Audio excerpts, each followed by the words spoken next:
გამარჯობათ, მშვიდობა თქვენ და ჩვენო ტელემაყურებლებო და რადიო მსმენელებო.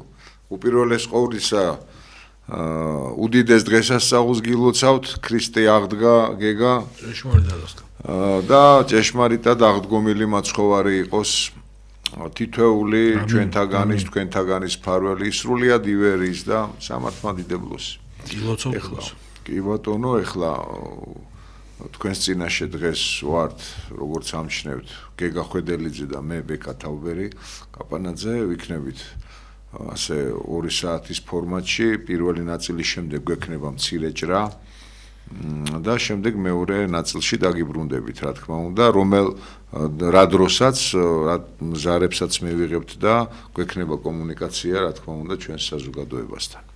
რომელიც უწყვეტია, ლაიტმოტივად გასდევს ამ სტუდიას და საერთო ტელევიზია ობიექტივს, ეს უპრეცედენტოდ, როცა საზოგადოების მაჯისცემას არა მხოლოდ აყურადებს და ხელით გრძნობს და არა უღია ხელი, ხო, მაჯისცემისგან, არამედ უშუალო ურთიერთობაში და კომუნიკაციაში ვართ, როგორც სტუდიაში, ასევე სტუდიის გარეთ. რაც შეეხება საერთოდ ყველაფერს, ვიცით ჩვენ წინა მარხვის პერიოდში, ამ მარხვის პერიოდში როგორ გააქტიურდა ბოროტი, ეხლა კვირაცხოვლობის ძალია და ბრწყინვალე დღეებია და არც ახლა არ ისვენებს მაინც და მაინც, მაგრამ როგორ მოისვენებს, როცა მის აქტივობას ძალიან ბევრი ხელგაშლილი, გულგაშლილი და გახსნილი და მსურველი ადამიანი ელოდება ზევით თუ ქვევით. ასე რომ ის რაც საზოგადოებამ ძალიან კარგად უწყის, რომ ამ ოცნების ხელისუფლების ოფიციოზის პოლიტიკა საერთოდ ამ ხნის განმავლობაში ძალზედ ისეთი მეტწილად წამგებიანია და საზიანო მთელი ქვეყნისათვის. ამას ემატება კიდევ სხვადასხვა ოდიოზური ესეთი რაღაც რომ ვერ დაიჯერებს, სანამ არ იხილავ რა, ასე ვთქვათ, პროექტები. და კერძოდ გულისხმობ აბანო თუბანის ტერიტორიაზე, ეს ძველი თბილისი გახლავთ, რა თქმა უნდა, აზერბაიჯანის სახელმწიფოს საელჩოს გვერდით, რასაც აპირებენ ექსპროპრიაციის წესით, ხაზს უსვავ, აპირებენ იქ ძირძველი მოსახლეობის აყრას, აი მეზოდან, სადაც ცხოვრობენ ჩვენი მოსახლეობა და ჰეიდარ ალიევის სახელობის კულტურის რაღაც ცენტრის მშენებლობას. საზოგადოებისთვის მიმინდია, რა თქმა უნდა, თუმცა კი 1-2 ჩვენც ვიტყვით გეგა.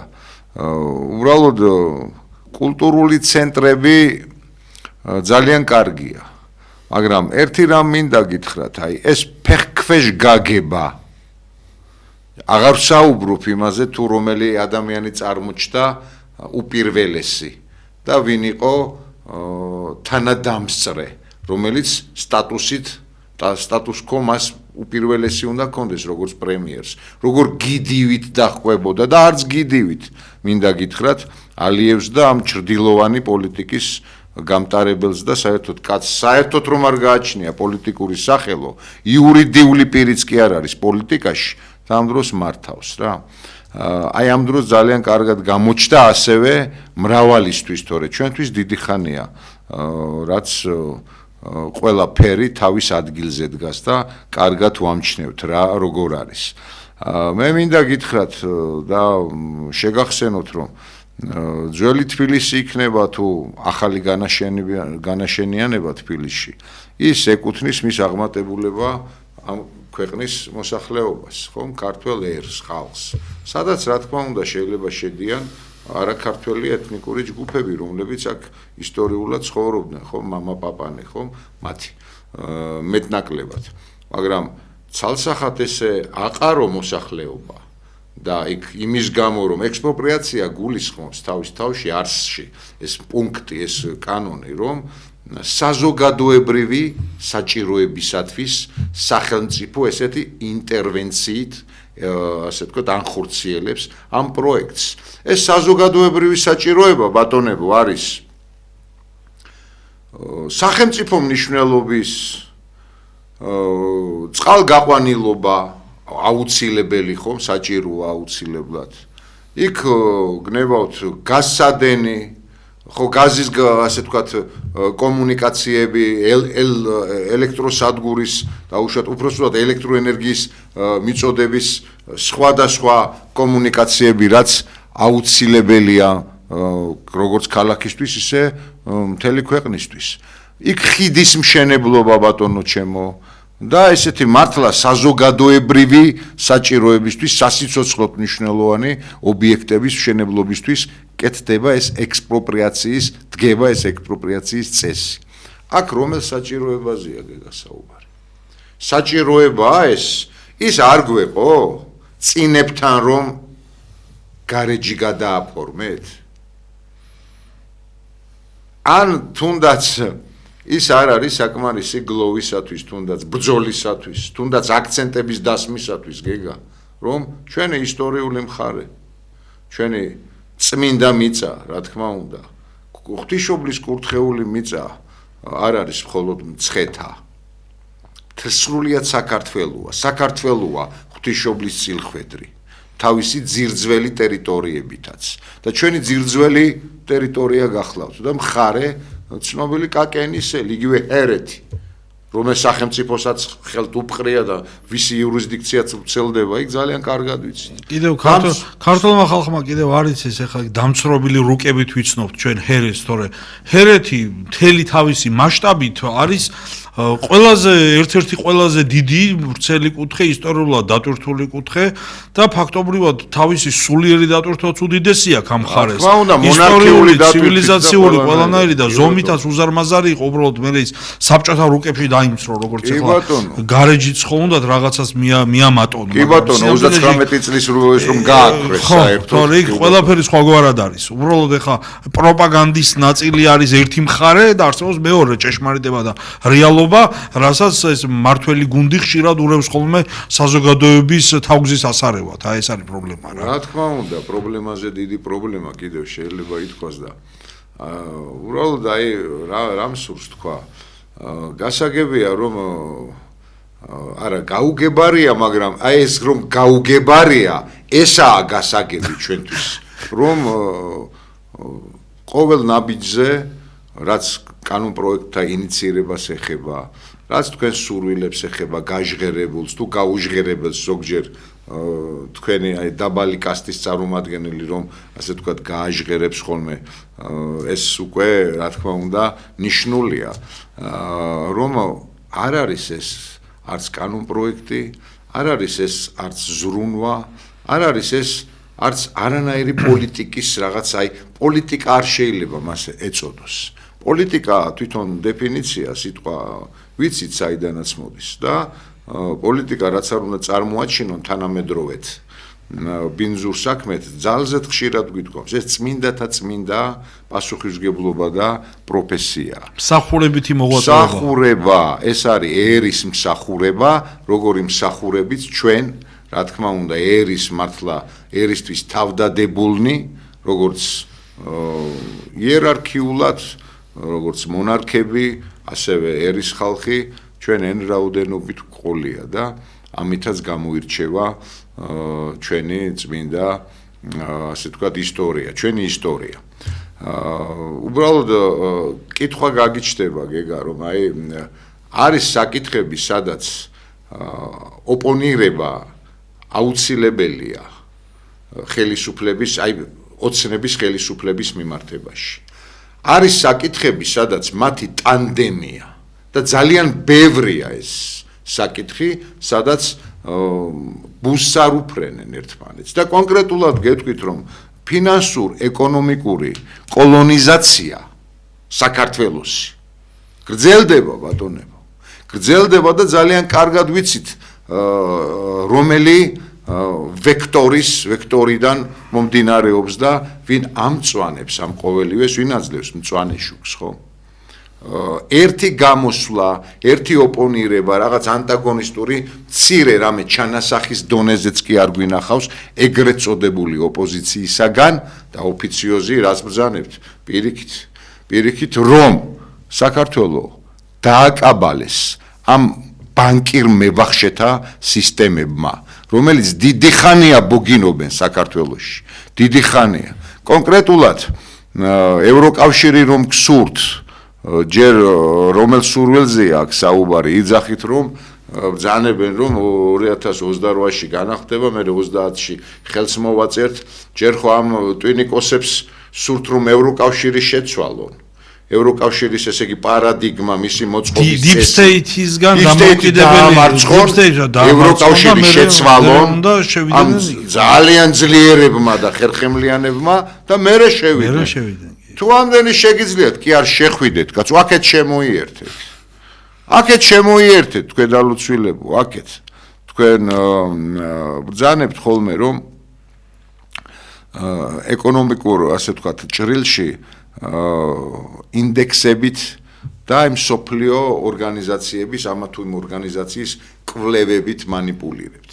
ჯერ ეს კვლევებიც დიდ წიაღსვლებს, ასე ვთქვათ, არ იმსახურებს. ჯერ ვინ ატარებს ამ კვლევებს, ესეც გაუგებარია ხელშეკრულებაში. ხელის გულზეა ბევრი რამ, უბრალოდ არ ჭირდება გამადიდებელი, რომ იქ დაინახო, ასე ვთქვათ, საერთო ორკესტრირებული მიდგომა საქართველოს ეკონომიკურ კოლაფში ჩავარდნისა, საქართველოს ეკონომიკური დეგრადაციისა და რაც სახეზე გვაქვს ჩვენ, რომელს გაგიპროტესტებიათ, აი ეს მაღალი პროცენტი ჩვენი მართლა დაკაბალებული მოსახლეობის, ჩვენ მოსახლეობის მიმართ დაკაბალების პოლიტიკა, აი რომელ პოლიტიკოს აი ფსევდოეროვნულებს მოგმართავთ, ეხლა ფსევდოები არიან, აბა ვინ არიან ჩემო კარგო. ბევრი აი სად პოლიტიკამ რომელმაც არა მხოლოდ დააკაბალა, არამედ დააქცია ქვეყანა და მოსახლეობა გააქცია ქვეყნიდან. ეს რომელს გაწუხებთ და რომელმა გააჟღერეთ თქვენ ძალიან მაგარო ოპოზიციონერებო. მე ადრე გავიხსენე თუ არ ვცდები არაერთ ქვეყანას, აი მოდი კონკრეტულად კვიპროსზე ვთქვათ, ეხლა კვიპროსია რა, არც გერმანია, კვიპროსი და რა თქმა უნდა არც ახლო აღმოსავლეთი, ხომ? ევროპა შუაზეა გახლეჩილი და გაგლეჯილი ქვეყანა, აქეთ თურქებს უყრიათ, იქით საბერძნეთს. ნუ მათ რომ ერთი უფროსი ყავთ და ბრიუსელში ზიზდა, ეს 100-ია საჭირო ამ თემებში აღარ ფოკუსირდეთ, რადგან აქაც არაერთი გვექნება სათქმელი. მაგრამ მე ძირითად აქცენტს ვაკეთებ გეგა რაზე?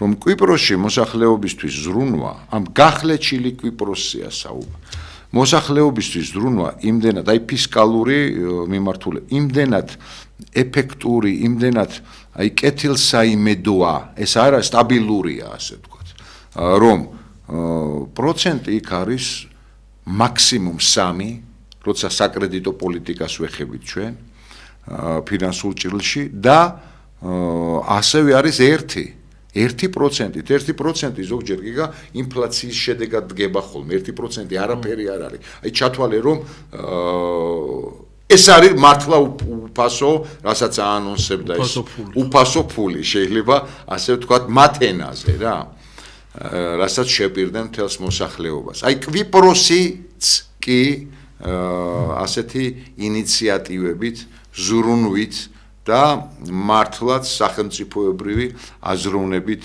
გამოირჩევა.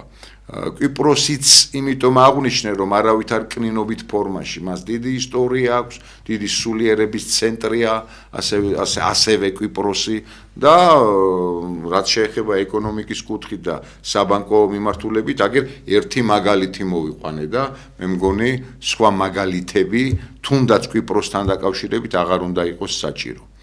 როცა ჩვენთან ვიცით რა პროცენტია, ვიცით როგორი დახრჩობითი პოლიტიკაა და თან უფლებო ხდები, იცით? უფლებო ხდები ადამიანი, როცა ბანკთან ურთიერთობა გაქვს. აი კონკრეტულად მთლიანად ყადაღდები იმ გაზრდილ პროცესს. დაკაბალებული ხდება. რა თქმა უნდა, ჯარიმაც საკმაოდ სოლიდურია. მიდუმული ხარ იმ მექანიზმზე, რითაც მე ადულად манипуლირებადი და სამართავი ხარ საერთო სისტემის და მექანიზმისთვის. მიზან მიმართული პოლიტიკაა, გეგა და მე ამას ვერავინ ვერ დამიჯერებს. მე ახლა ერთი ბექა თაუბერის მოსაზრება ესეთი იქნება, იმიტომ კი არა რომ ჯიუტი ვარ და სხვის მოსაზრებას არ ვითვალისწინებ. არა.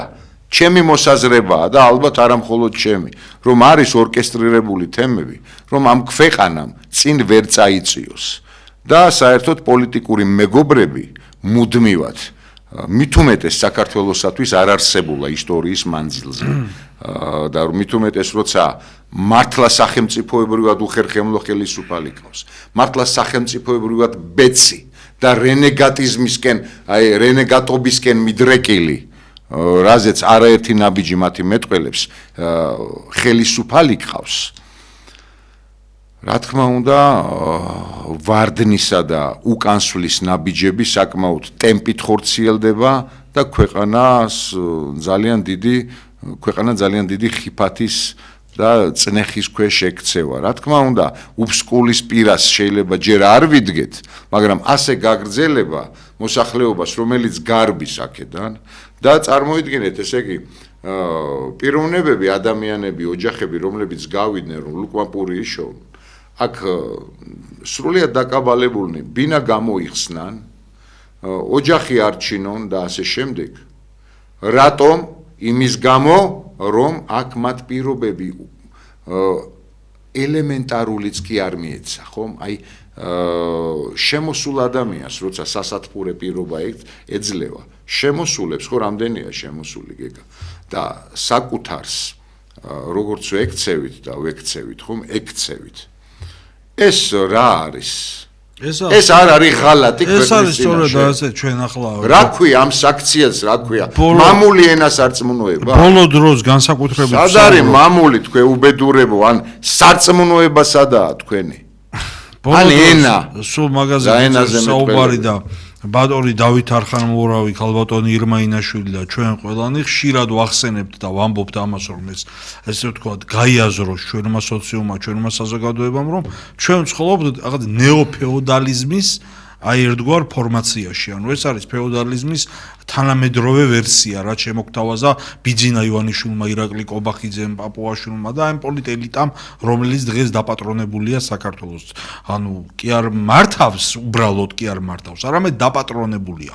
რაც ნიშნავს დაპატრონებული? ანუ მათ გააჩნიათ წვდომა დღეს აბსოლუტურად მთელ საქართველოს ყველა რესურსზე. ისინი მართავენ თითოეული ქართველი ადამიანის ცხოვრებას, ვინც მიბმულია მათზე ფინანსურად, ეკონომიკურად, სოციალურად და ასე შემდეგ და ასე შემდეგ. ანუ მათ დააკაბალეს ქართული საზოგადოება, მათ შექმნეს მართვის სხვადასხვა მექანიზმები, ნელ-ნელა შეიმუშავეს სხვადასხვა ისეთი კანონები და ისეთი ინსტრუმენტები სახელმწიფოებრივად, რითაც ქართველი ხალხი ჩააყენეს თავიანთი პოლიტ სისტემის მსახურებაში. დღეს ქართველი ხალხი ემსახურება იმ ნებსით და უნებლიეთ, უბრალოდ ფორმაციულად შენ ხარ ჩაბმული იმ პროცესში, რითაც შენ უზრუნველყოფ ქართული ოცნების პოლიტიკურ, ეკონომიკურ მრავალწლიან ფუნქციონირებას და არსებობას და ამიდან გამოსავალსაც ვეღარ ახერხებ. რატომ? იმიტომ რომ მიგიღეს ისეთი პროპაგანდა აგიტაციით დაგაჯერეს უпростоრად, რომ სხვა გამოსავალი ფაქტობრივად აღარ არსებობს. ანუ შუა როგორც ბიზნესამ თავის დროზე განგვიცხადა, გაგვიკრიფეს, ხელფეხი შეგვიკრეს, ანუ როგორც ესეთი ჭეშმარიტად ეროვნულ ძალებს, იმ ძალებს, რომელსაც მართლაც გააჩნია ტრადიციული, პატრიოტული, ეროვნული мотиваციები და ინტერესები, რომ ემსახურონ სამშობლოს, წართმეული აქვთ ყველა ბერკეტი და ფუნქციონირების რეალური შესაძლებლობები, ხელიდან მას გამოაცალა სისტემამ, დატოვა სამოქმედო ასპარეზზე ეს ოდიოზური ფსევდო ოპოზიცია, სასათბურე პირობების შეუქმნა და მათ არსებობას და ფუნქციონირებასაც თავად უწყობს ხელს, იმითი შექმნილი აქვს საფრთხობელა და ბუა, გეუბნება რომ თუ შენ წინააღმდეგობას გამიწევ, აი ეს მოვა, ან დაგაპატიმრებ და გაგგუდავ. არა, განამარტო ეს მოვა. შენც ისეთი. შენ მე მაგასაც გეუბნება, შენც ისეთი ხარ, რა თქმა უნდა. ანუ ორ ვარიანტს გიტოვებს, ან ესე იგი მეწავალ და რაღაცა ურჩხული მოვა და შეგჭამს, ხო, სხვადასხვა ეტაპებზე სხვადასხვა საფრთხობელები არსებობდა, იყო რომ ესე იგი ცოცხით შეგაშინებდნენ, მერე გეუბნებოდნენ რომ deep state-ის მართლობა, ეხა ეპშტეინის აუცილებლად პროპაგანდისტებმა მოიფიქრეს, ეხა მე კი არ ვუარყოფ იმ ეპშტეინის, რა თქმა უნდა. მათზე გაცილებით უკეთესათაც ვიცი მე იმ ბნელ მეტაფიზიკურად ბნელ სამყაროში რა ხდება ჩვენ მართლმადიდებელმა ქრისტიანებმა, ვითაც ძალისაებრ ჩართული ვართ სულიერ პროცესში, კიდევ უფრო კარგად ვიცით აი ამ დაცემული ძალების ბნელი მოქმედებების მთელი ასპარეზი შესაძლებლობების ფარგლებში ვცდილობთ რომ სწორედ ამ როგორც პავლე მოციქული ამბობს ჩვენი ბრძოლა არის არა სისხლისა და ხორცის არამედ ცისქვეშეთის უწმინდურ სულთა წინააღმდეგ ანუ ჩვენ კიდევ უფრო მეტად ეკლესიის შვილებმა ვიცით რასთან გვაქვს საქმე აქ ამაზე არ არის ლაპარაკი აქ საუბარია იმაზე რომ ქართული ოცნება ქმნის მტრის ხატებს ქმნის საფრთხობელებს იმისთვის რომ უზრუნველყოს თავისი პოლიტიკური ფუნქციონირება და ძალაუფლება და ამ ორს შორის რაზეც მე ვილაპარაკე არის დიამეტრიული სხვაობა და მთელი წყალგამყოფი ანუ არსებობს რეალობა ის ბნელი და ბოროტი რეალობა რასაც ჩვენც ძალისაებრ უნდა ყოველი ვებრძოლოთ რა თქმა უნდა მაგრამ ის რასაც ქართული ოცნება როგორც უბრალოდ ტრაფარეტულ პოპულისტურ ინსტრუმენტებად იყენებს რომ შენ შეგაშინოს იმისათვის რომ მე მას ხმამისცე და გახდე ქართული ოცნების ესე იგი თავდახრილი თუ ამომრჩეველი არა როგორც მინიმუმ წინააღმდეგობის გამწევი უნარები შემოგაკლდეს აი ამაშია პრობლემა ჩვენ ეს უნდა დავინახოთ ანუ ჩვენ უნდა გავაცნობიეროთ რომ ქართული ოცნების დღევანდელი მატრიცა რაშიც მოგვაქცია ამ მართველმა ელიტამ ჩვენ გვაჯერებს და გვატუსაღებს ჩვენ ვარ დატუსაღებული საზოგადოება და გვაჯერებს იმ ცრუ პროპაგანდა აგიტაციას რომელსაც სხვადასხვა პოლიტაგიტატორების და მართველი ამ სხვადასხვა მეინსტრიმული ტელეარხების საშუალებით მეინსტრიმული მედიის საშუალებით სადაც მათ ფულით და ფინანსებით რა თქმა უნდა ხო ჩვენზე მეტი გაჩნიათ ეს ხო ობიექტური რეალობა ანუ მათ უფრო მეტი საშუალება აქვს თქვენთან საზოგადოებასთან ურთიერთობის და ეს ურთიერთობა დაფუძნებულია ძირითადად სულ ტყუილებზე, სულ სიყალბეზე, სულ ცრუ პროპაგანდაზე და აქედან გამომდინარე მე ჩვენ ანუ ვისაც გვინდა რომ მართლაცვლილებები შევიტანოთ ქართულ საზოგადოებრივ პოლიტიკურ ცხოვრებაში აღარ გვეძლევა იმის საშუალება, აღარ გვეძლევა იმის ინსტრუმენტები რომ რეალური ქმედითი ნაბიჯები განვახორციელოთ და თუნდაც თქვენთან ურთიერთობა გქონდეს და აქედან ერთადერთი გამოსავალი აი ბოლო ორ გადაცემაში ხალბატონმა ირმაინაშვილმა ძალიან კარგად ილაპარაკა. არის ის რომ თქვენ პირადად გახდეთ ქმედითად ჩართულნი ამ პროცესში. ანუ აი მე მერაბ კოსტავას სიტყვები მახსენდებათ რომ მოვა ჩვენ ხელის ცეცებით დავუწყებთ ერთმანეთს ყურებასო. მე ვფიქრობ რომ დღეს სწორედ ეს ზებნასო. დღეს მე ვფიქრობ სწორედ ეს დრო დგას რომ ჩვენ ერთმანეთი უნდა ვეძებოთ. ჩვენ ქართველმა ადამიანებმა ვისაც ჭეშმარიტი ორიენტირები გაგვაჩნია ღვთის სამშობლოს მოყვასის სიყვარული გაგვაჩნია ძალისაებრ სრული გაგვაჩნია რომ ამ ფასეულობების ერთგულებითა და მსახურებით ვიცხოვროთ ჩვენ უნდა ვიპოვოთ ერთმანეთი ჩვენ უნდა აღმოვაჩინოთ ერთმანეთი ჩვენ უნდა გავერთიანდეთ საზოგადოებრივ ასპარეზზე ანუ ეს გაერთიანება წყბადაღებული თემა გახდა ანუ იძახიან გაერთიანდით მაგრამ ვისთან და საუნდა გაერთიანდეთ ამაზეც ძალიან ბუნდოვანია ხოლმე აი ჩვენ გთავაზობთ ამას და ჩვენ ამას კიდევ უფრო მეტად უფრო ასე ვთქვათ ჩამოყალიბებული ფორმით გაგაცნობთ მომავალში როგორ და რანაირად ფიქრობთ ამას მაგრამ თავარი სათქმელი აქ ის არის რომ ჩვენ საზოგადოება უნდა გავერთიანდეთ ჩვენ ადამიანებმა უნდა ვიპოვოთ ერთმანეთს ჩვენ ადამიანები უნდა ჩავერთოთ ამ პროცესში საზოგადოების წევრები თვითონ უნდა გახდნენ აქტიური საზოგადოებრივი ასე ვთქვათ აქტივისტები ანუ თავისი წვლილი თვითონ უნდა შეიტანონ ქართულმა თითოეულმა ადამიანმა ახალგაზრდამ ძველგაზრდამ ყველამ თავის ასპარეზზე იმისათვის რომ ეს სახელმწიფო ამ მატრიციდან გამოვიყვალოთ დღეს ჩვენ წინაშე მდგომი ამოცანა აი ეს არის მე ასე ვფიქრობ კი ბატონო გეგა და თან იცით რა მინდა დავამატო პატივცემულებო რომ ეს რომ ეხლა პათეთიურად არ მეიღოთ მხოლოდ და რაღაც კეთილ სურვილად ან სადღე გრძელოთ ჩვენ სადღე გრძელოს ადგილზე ვიცით მაგრამ თუმცა დიდ პატივცემს ქართული სუფრისტრანის რა თქმა უნდა მაგრამ რაც შეეხება იმ გულის ტკივილს რაზედაც ეხლა გვიწევს და არა მხოლოდ ეხლა საუბარი რამდენი ხანია უკვე რაზეც მოგახსენებდათ ეხლა გეგა ეს არ არის რაღაც დილემა ისეთი რომ ქართველმა ერმა ვერ გადაჭრას ერთი უნდა გაცნობიერდეს რომ არავითარი უღირსობას არ წარმოადგენს არავითარ კნინობით ფორმაში არ არის ასე ვთქვათ კუთხით განსახილველი როცა მოსახლეობა პროტესტს განაცხადებს აი იმ დაკაბალების წინააღმდეგ რაც ბანკებმა და ბანკირ მევახშეთა სისტემამ ამ ივანიშვილის სისტემამ თავს მოაბა და არა მხოლოდ ივანიშვილის მაგრამ განსაკუთრებულად აი ამ ბოლო 13 წელიწადში ხდება ხომ ის რაც ხდება თავს მოახვია მთელს ქვეყანას აუცილებლად არის აქცენტი გასაკეთებელი და რა თქმა უნდა რეაქცია გასაკეთებელი იმაზე, რომ სოციალური პოლიტიკა იმდენად დეკადანსურია, რომ ადამიანები ბრძანებენ, რომ რაღაც ინდექსები თურმე წინ არიან და სოციალურ შემწეობათა გაცემის, ასე ვთქვათ, რიცხვმა უკვე გადააჭარბა რაღაც აი ძალიან სოლიდური რაოდენობაა, ვინც აი ამ შემწეობაზე იმყოფება. ეს არ მიუთითებს ქვეყნის ნებისმიერი კუთხით, თუნდაც ეს ერთი სეგმენტი, ეს ერთი ნიშნული არის სრულიად საკმარისი, რომ ქვეყნის არამხოლოდ სოციალურ პოლიტიკაზე ისაუბრო, არამედ საერთოდ სახელმწიფოზე ისაუბრო, თუ მას რა სად გააჩნია და ან არ გააჩნია. როცა დევალვირებულია თითქმის ყველა სტრუქტურა, როგორ ერთი სტრუქტურა გვაქვს ძლიერი და იქ ჩავარდნა გვაქვს არაუშავს, არა ბატონებო. ბმაშია ეს ყოველივე.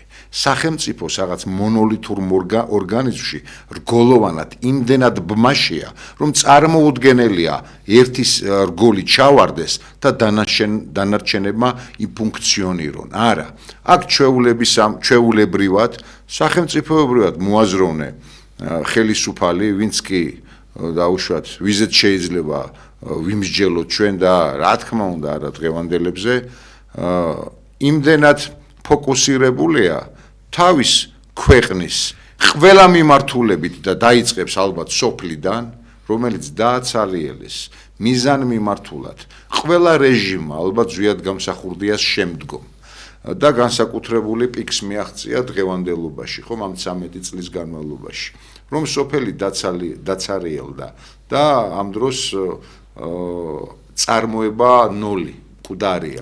სად არის 1000 ქარხანა, იაფი კრედიტები, უფასო ყველაფერი, ხო? კონკრეტულად როცა რაღაც აი იგნორს აკეთებს შენ, მით უმეტეს ჰეგემონის სახელმწიფოებისას, რაღაც ფორმატებს ებუტები, ხო, ჯერ ბუტეაობა, ჯერ არც გეძახიან, ვინ მოგცათ ბუტეაობის საშუალება. დააცხადებ, რომ deep state-მა მე რაღაც ილუზორულად რაღაცით манипуლირებთ და რაღაცა ნაწილს აჯერებთ. ან ისეთები გიჯერებენ, რომელთაც უნდათ რომ დაგიჯერონ.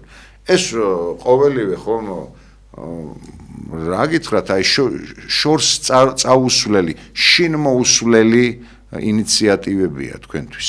და ეს ხო ყველაფერი აისახება. აი თვითონ კონკრეტულად კობახიძემ ბრძანა, რომ 60,000 ბინა გაიყიდაო. აი ნუ ეხლა ეს 60,000 პატივცემულებო არის მინიმალური რიცხვი, მინდა გითხრათ. უცხოელებზეა საუბარი, რომ 60,000 ბინა თურმე გაიყიდა უცხოელებზე. თქვენ აბა ერთი წუთით დაფიქრდით, 60,000 ბინა, რომელ ბინაშიც უცხოელი, რომელიც შედის და აღარ ჩამოთვლი მე ახლა ამ სხვადასხვა ეთნიკურ ჯგუფებს, რომლებიც ყველანი ხასიათდებიან დიდად გამრავლების უნარით და მათ დემოგრაფიული პრობლემა არასდროს არ ქონიათ, პირიქით ცუნამივით და ასე თქვა დააცხრებიან და ეს ექსპანსიური თავიანთი მე მამას ძალმომრეობას რაღაც რბილ ძალმომრეობას დავარქმევ გეგა, წალეკავენ ხოლმე ევროპაშიც ბევრია ამის მაგალითი. მაგათი პოლიტიკის ნაწილია კაცო, დემოგრაფიული ექსპანსიის ნაწილია. ეს კონკრეტულად 60,000 არის ერთი დიდი სოლიდური ქალაქი.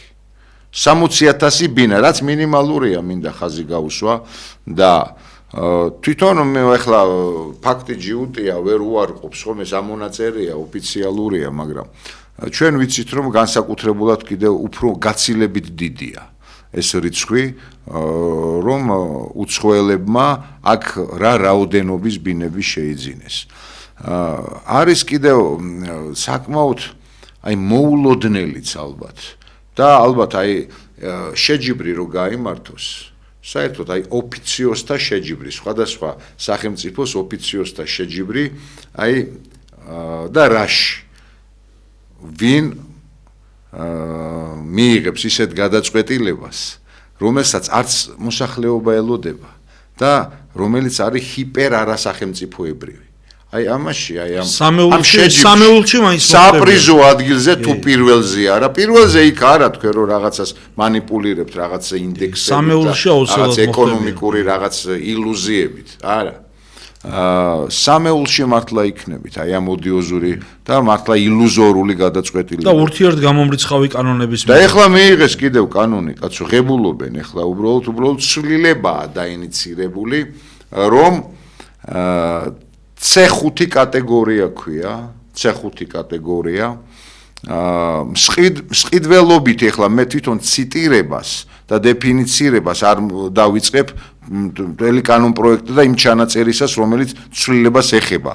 მე გეტყვით უზუსტესად შენარს, რომ მსყიდველობით უნარიანი მოსახლეობა, პიროვნებები, ადამიანები, ოჯახებიც კი მათი ოჯახების შემოსვლაც იგეგმება, თუ გამოირჩევიან, რომ საქართველოში შეეძლებათ მათ სხვადასხვა კაპიტალის შეძენა, დიდი ფულის რაღაცა დახარჯვა, ხომ აქ არ არის საუბარი მილიარდებზე. 100,000-იც რაღაც რაოდენობის დოლარით შექმნა. კი ბატონო, მათ ვიზაც მიეცემათ, ბინადრობას მისცემთ. ბინადრობა და ვიზა გაუგრძელდება. ლამის უსასრულოდ 5 წლიანი, ასე ვთქვათ, ამათი პოლიტიკა ზოგადად სულ ესეთი არის, ანუ და არა, მაგრამ ხას რას უსვა. ჩვენ მრავალ ქვეყანასთან გვაქვს უვიზო, აი რომელ ქვეყნებთანაც არ უნდა გქონდეს იმ ომანი, ყატარი, ზოგიერთ ქვეყანას ომანის და ყატარის ვიზა სჭირდება, რომ აქ შემოვიდეს. ეს კიდე ამ თემაზე რომ ვისაუბროთ, ალბათ ეს ამას ცალკე ფორმატი დაჭირდება, იმდენად ამათი საგარეო პოლიტიკა იმდენად ვერ უძლებს კრიტიკას. მაგრამ უვიზო გაგვაჩნია ბევრთან, საუბედუროდ, ბანგლადეშიდან დაწყებული. და აქ საუბარია იმ ქვეყნებზე, რომლებთანაც ჯერ არა გვაქვს უვიზო და ეს სრულიად არა, სულაც არ არის ევროპა, ეს სულაც არ არის იქით ამერიკა. არა, აქეთ არაბული, აზია, აფრიკის ქვეყნები. მე ადრე ერთ-ერთ გადაცემაში ჩავთვალე 70 ქვეყანაზეა საუბარი. კიდევ ახალ ვიზებზეა საუბარი. სახელებიც რომ არ გექნებათ გაგებული ბევრ შეურაცხყოფას არავის ვაყენებ, მაგრამ მეც ზოგიერთი სახელი პირველად მომხვდა ყურში, როდესაც ამ სიავს ვკითხულობდი. ისეთ ქვეყნებს შეუძლიათ უვიზოთ საქართველოში შემოსვლა და აი ურთიერთ გამომრიცხავ კანონებზე ვსაუბრობდი, როდესაც ქართულმა ოცნებამ ანტიდისკრიმინაციული კანონი მიიღო, ჩვენი უწმინდესისა და უნეტარესი ილია მეორის კაცრი კრიტიკისა და გაფრთხილების მიუხედავად დღეს მიიღო. ხო, წითელ პარასკევს მიიღო ანტიდისკრიმინაციული კანონი და მერე გამოგვიცხადა, რომ ესე იგი ოჯახის სიწმინდის დამცველი გახდა და ეს ორი ურთიერთ წინააღმდეგობრივი გადაწყვეტილება გაამართლა იმით, რომ ადრე deep state-ი ებრძოდა, მაგრამ ამის ფონზე, ამის პარალელურად რა ზიანი მიადგა.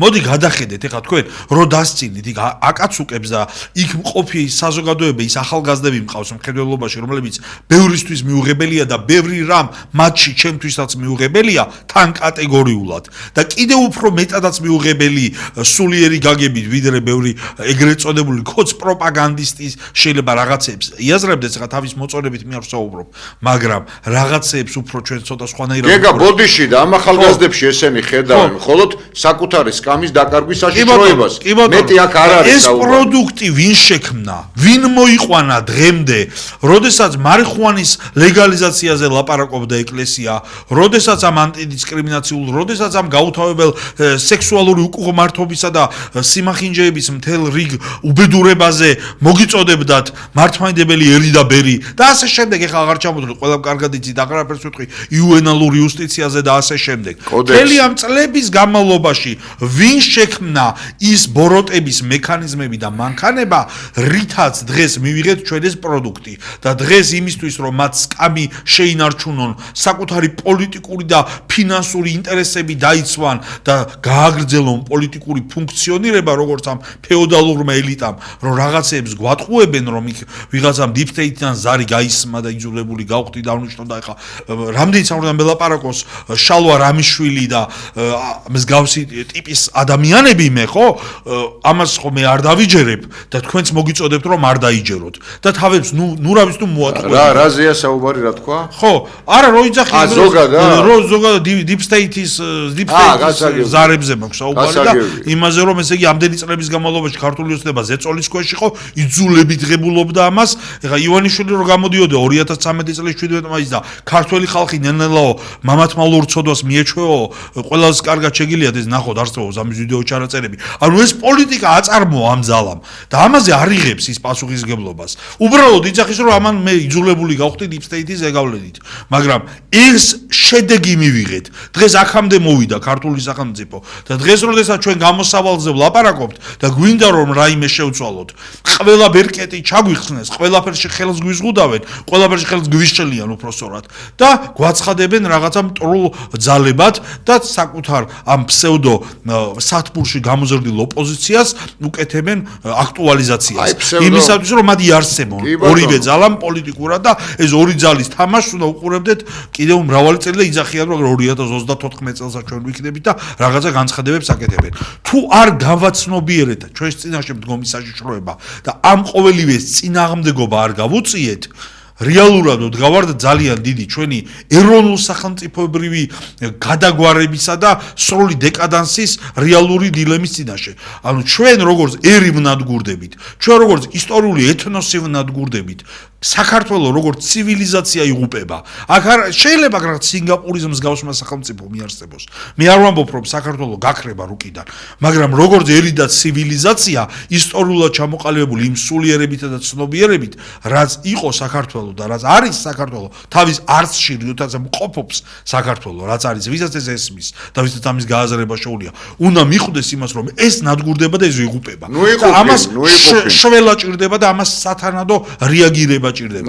და ჩვენ ამ რეაგირებაზე ისევ მოგიწოდებთ რომ უნდა გავერთიანდეთ, საზოგადოება უნდა გავერთიანდეთ და ხალხის ჩართულობით უნდა მოხდეს აქედან ამ მდგომარეობიდან გამოსვლა. რა შეეხება იმ აზრის გაგრძელება, სრულიად არ არის სამარცხვინო მეთქი, აი აქ შევჩერდი და რაღაც უღირსებო საქციელი, როცა მართლა პირად შეურაცხყოფად უნდა მიიღოთ, მართლა სულში ჩაფურთხებად უნდა მივიღოთ, აი ეს კონკრეტულად თქვენი ჯიბიდან, ჩვენი კისრიდან ამოღებული თანხების ასე უმისამართო განკარგვა და მაქსიმალურად არა მხოლოდ დაკაბალება საბანკო სისტემით, მაქსიმალური გასაჭირი საერთოდ დაბალ ფენაში.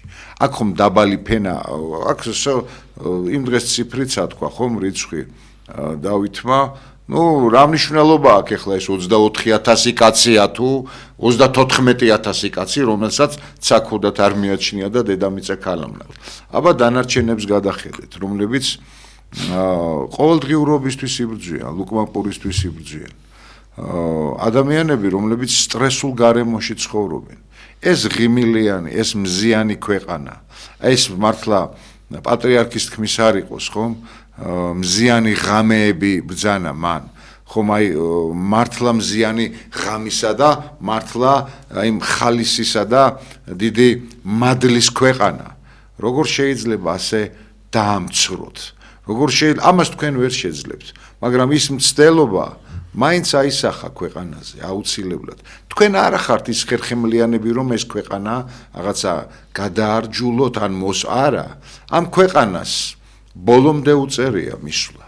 ოღონ იმ გადარჩენის ხომალდში, აი იმ საერთო მართლა ნავთსაყუდელში, სადაც ჩვენი ეთნოსი ოდიდან დასაბამიდან დღემდე ვიდოდა და ეს მართლა ჩვენს გარდუვალობას წარმოადგენს, იქ იქნებით თუ არა აღმოჩნდებით, ესაა საკითხავი. ეხლა მეტყვიან ოიცაო რა კაცო, რას თეოლოგოვთო და რა ნავიო რა ხტები ეხლა, ანუ ამათვის საერთოდ ეხლა სულიერება მთავრდება და იწყება იქ, სადაც აი სანთელს დაიკავებენ, დიც მოუკიდებენ და მერე ჩააქრობენ ალბათ. და ფოტოს გადაიღებენ პატრიარქთან და მოსაყდრესთან. მოსაყდრესთან ან რომელიმე მიტროპოლიტთან. აი სულიერება სად იწყება და სად მთავრდება. ჩვენ მეორე გადაცემა გვექნება აუცილებლად, ჯერ არ დასრულებულა ჩვენი გადაცემა, კვლავ ვაგრძელებთ.